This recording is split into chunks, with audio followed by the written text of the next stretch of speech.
Yo, what's up?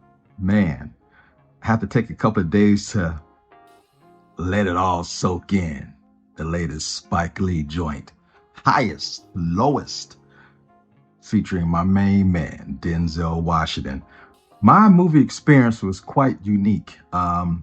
Since I was a teenager, I've been going to Spike Lee's movies, and it causes discourse. It causes you to be uncomfortable.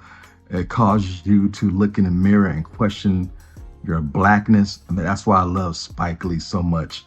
A lot of modern day people who do movie reviews just don't understand, because he is truly an artist, not just a director. Most directors do their job what they're told to do by the numbers. Spike Lee is an artist. He's a director with a paintbrush, and he just caresses the canvas with his mastery of filmmaking.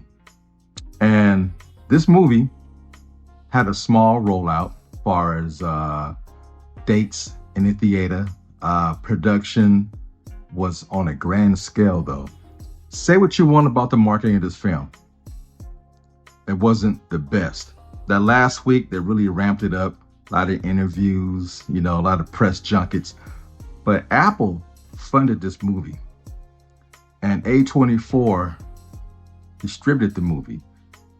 I love it when they give my main man a budget. So that's where all the money went. This movie is freaking gorgeous. I never seen New York look like this. I heard people complaining in their reviews, oh, he's just taking his time filming New York. That's what a true artist does. I don't know about you. I've seen plenty of movies about New York. Never has New York looked so beautiful.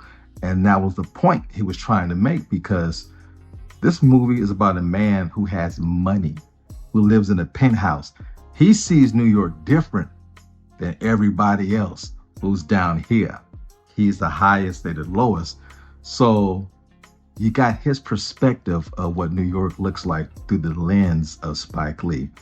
And whether he used a drone, crane, whatever he was using throughout these shots, New York has never looked grander, more beautiful. And just the talent of zooming in from a distance, and this man is on the balcony of a high-rise condo doing this thing, talking on the phone, looking straight legit. That's what an artist does. And the thing about this film, limited release, Sacramento is the capital of California, not LA. Sacramento is the capital of California. You would think they have a bigger rollout for this film. One theater is called Delta Shore Cinema. It's by Regal. I hate this place. I've only been there one other time. It's practically only 5 years old. It's brand new. Might be a little older, but every screen is an IMAX screen. I'm not impressed with IMAX. I don't like to spend that extra money to see a film because it's on IMAX. But it was the only place it was showing. 2 showings on a Friday night at 8:30 p.m. and 11 o'clock p.m. Me and my boy Charles went to the 8:30 p.m., right? It's in an area I don't care to hang out at. It's uppity. You don't see people who look like me hanging out there, mostly uppity white folks. And so I don't funk around in that area. I don't like it. But they decided to put a very black film in the whitest part of town. Like, the fuck? But hey, don't care. I went. And the food and the ticket prices are overpriced. Jesus Christ. Me and my boy Charles got a large popcorn, 2 hot dogs, and 2 drinks, not alcoholic. We got 2 lemonades, $42 for 5 items. Yeah. The beautiful thing is, though my surroundings was all white with snobby, uppity people, everybody in that particular theater was black. We showed up. We showed out to support our boy Spike. It was almost sold out. 2 seats was available, and that was it. Every single person in that theater was black. And one thing about black folks, when we admire something like Spike Lee, we tend to dress up. Most times people go to the movies in regular clothes and sweat shorts. Spike Lee joints, we dress to impress, you know. And you know me, I came with my DVD man shirt, some nice denim jeans, some boots made by Nike. Hey, I was suited up, looking smooth. My boy had his Kango, his black fit, and I'm looking around at all the couples and friends hanging out. People had their hair done, their braids tied up, looking smooth, because we love Spike and support Spike. It's beautiful. We got all the jokes. We got all the underlying themes. And when the music was blasting throughout the theater, yo, we knew all the words to most of the songs. We was bobbing our heads. Come on, James Brown, The Big Payback. I'm looking around, everybody's doing this. They knew the lines. Revenge. I'm mad. Mess around with my girlfriend. That ain't right. Come on. The symmetry, the acting, the sheer talent displayed was amazing. It was an experience that only Spike Lee can provide. And walking out of the theater, I could not give an out of the theater review. My mind was blown, had to think about it. I love crime thrillers. I love crime dramas. I love hip hop. I love art. The art displayed throughout his penthouse was gorgeous, very black centric. And you know, if you know me, they don't call me Blacktastic Media for nothing. I'm here to support and uplift and promote black literature, black filmmaking, black media, period. And Spike Lee is the top of my list. Everything that I've accomplished to be the person I am as a director is because of Spike Lee. When I'm rocking the DVD man shirt, it's because of Spike Lee. Back in 85 and 87, 88, 89, whenever he gave an interview, he's rocking his own merch, supporting his film. It was brilliant. No one has ever done that up until that point. And when you're a man of color, you need a side hustle to make money to fund your next project. So I learned that hustle from Spike Lee. I don't sell merch to be cool. I do it to support my company, my small empire. And if you got a dope logo and a dope catchy saying, people are gonna take notice. Whenever I wear this shirt out in public, I get questioned all the time. Yo, what's that? Oh, it's a documentary that I co-wrote and directed with my homeboy on the East Coast. You check it out, it's on YouTube. And the cool thing about it being on 3 different channels, all I gotta say is type in what happened to the DVD man.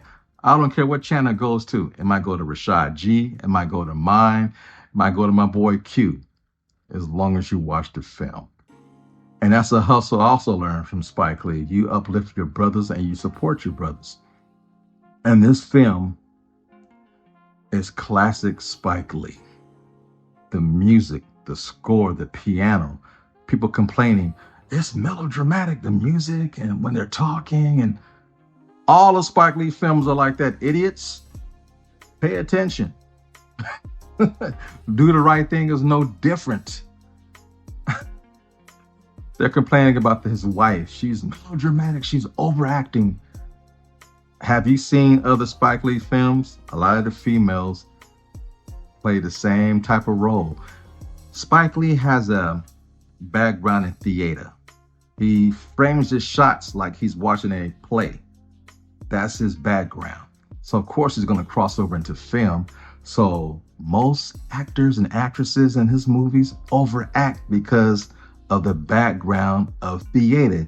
You have to sell the scene. Just like you're on stage, you have to convince the audience what's happening on stage seems real, okay? They're not running around in capes with S's on their chest, flying around saving people and squirrels, okay?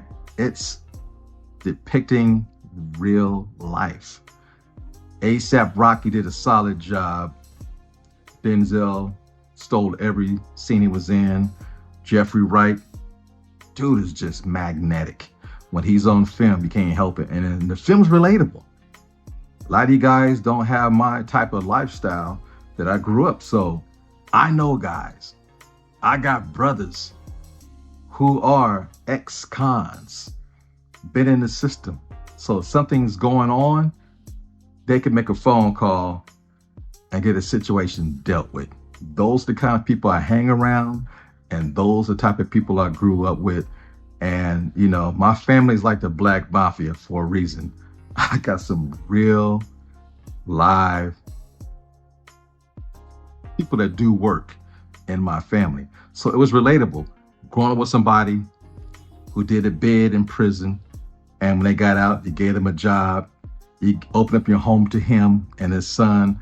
Very relatable. That's why this movie resonated with me. So when things went down the way they went down, talk about a moral dilemma. Yeah, that's my son. I would pay the ransom. Wait a minute. There's a twist. Well, I don't want to pay the ransom now. And then your homeboy's like, yo, what's up? We're almost like blood. What are we going to do? No, what are you going to do? I need your help.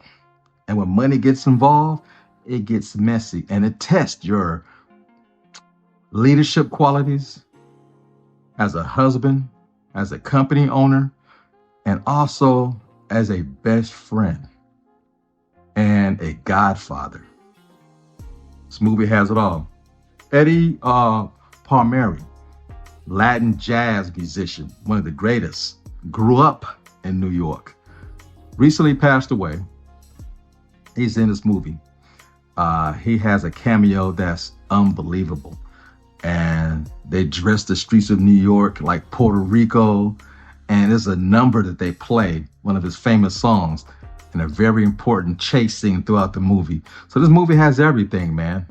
Music. We celebrated the life and death of Eddie Palmieri in this film.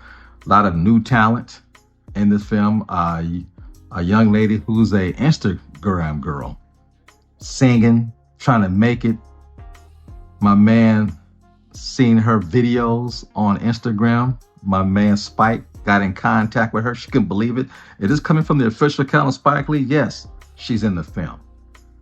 She's on the big screen all of a sudden.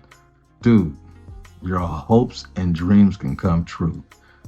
And Spike Lee has provided that for a ton of people. You just don't realize it.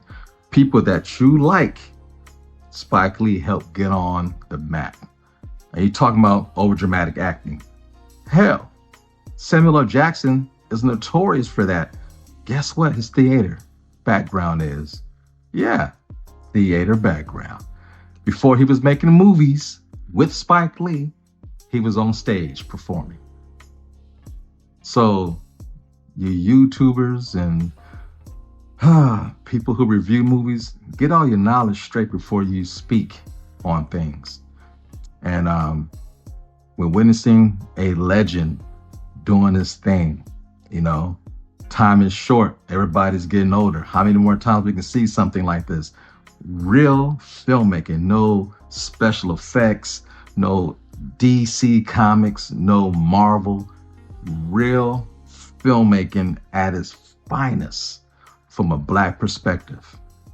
And it gets no better than that. With that, I'm going to check out Joe. You know the routine. Be sure to like, share, subscribe, tell all your friends, and more importantly, leave your comments down below. And I'm out. Peace. You know the routine. Fade to black.